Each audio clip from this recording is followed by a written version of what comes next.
요나 4장 1절에서 11절. 본문과 주제 소개. 요나서 4장은 요나서 전체의 결론이자 핵심 메시지를 담고 있는 장입니다. 니느웨가 회개하자 하나님은 재앙을 내리지 않으셨습니다. 그런데 놀랍게도 요나는 기뻐하지 않고 크게 화를 냅니다. 하나님께서는 박넝쿨과 벌레를 통해 요나를 가르치시며 자신의 긍휼과 사랑이 얼마나 크고 넓은지를 보여주십니다. 이 본문의 주제는 하나님의 긍휼은 우리의 생각보다 훨씬 크다입니다. 하나님은 죄인을 심판하기 원하시는 분이 아니라 회개하는 자를 용서하시고 살리기를 원하시는 분입니다. 본문 배경과 핵심 메시지.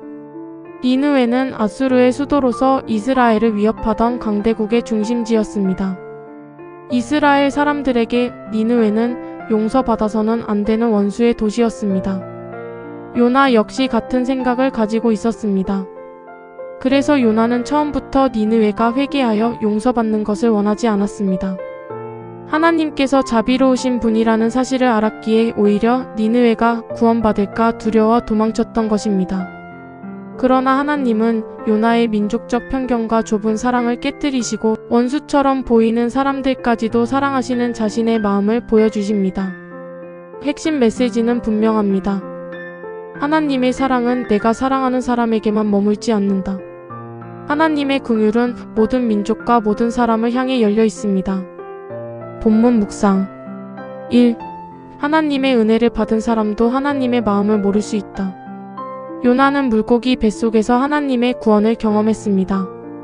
죽음의 자리에서 건짐을 받았고 다시 사명을 받았습니다. 그럼에도 불구하고 그는 하나님의 마음을 온전히 이해하지 못했습니다. 하나님의 은혜를 체험하는 것과 하나님의 마음을 닮아가는 것은 다른 문제입니다.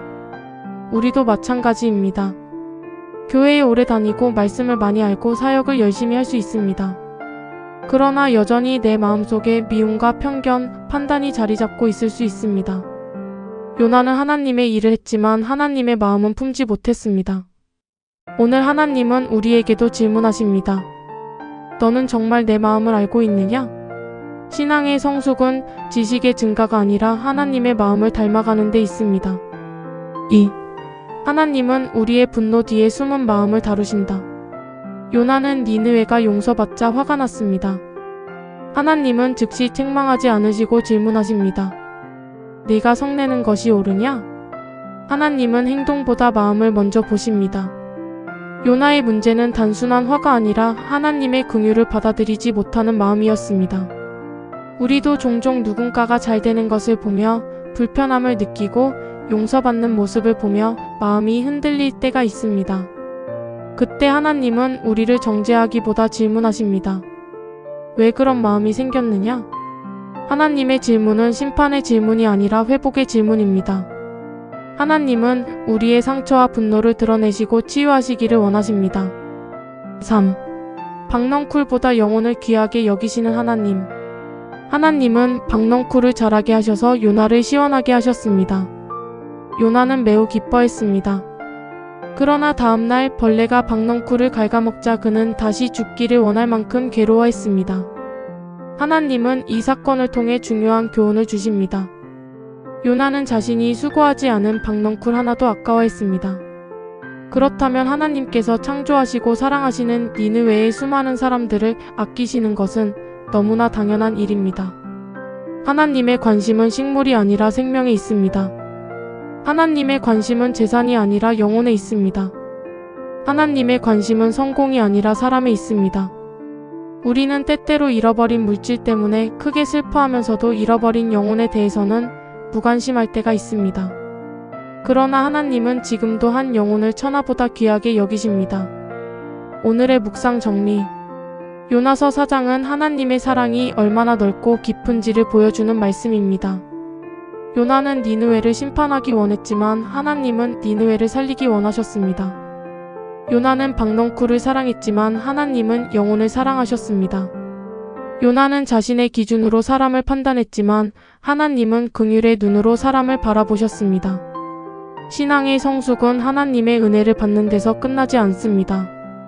하나님의 마음을 품고 살아가는 데까지 나아가야 합니다.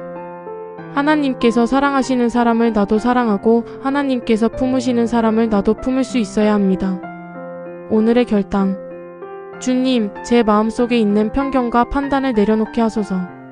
하나님의 긍휼을 받은 사람답게 다른 사람에게도 긍휼을 베풀게 하시고 제 생각보다 하나님의 마음을 앞세우며 살게 하소서. 특별히 잃어버린 영혼을 향한 하나님의 사랑을 품고 기도하며 복음을 전하는 삶을 살게 하소서. 묵상 질문 1. 요나는 왜 니느웨가 용서받는 것을 기뻐하지 못했을까요? 내 안에도 비슷한 모습이 있지는 않은가요? 2. 하나님께서 네가 성내는 것이 옳으냐? 라고 질문하신 이유는 무엇일까요? 3. 내가 박넝쿨처럼 지나치게 붙들고 있는 것은 무엇이며 하나님께서 더 중요하게 여기시는 영혼을 위해 어떤 실천을 할 수 있을까요? 구독과 좋아요를 눌러주시면 더 많은 분들과 이 묵상을 나눌 수 있습니다. 감사합니다.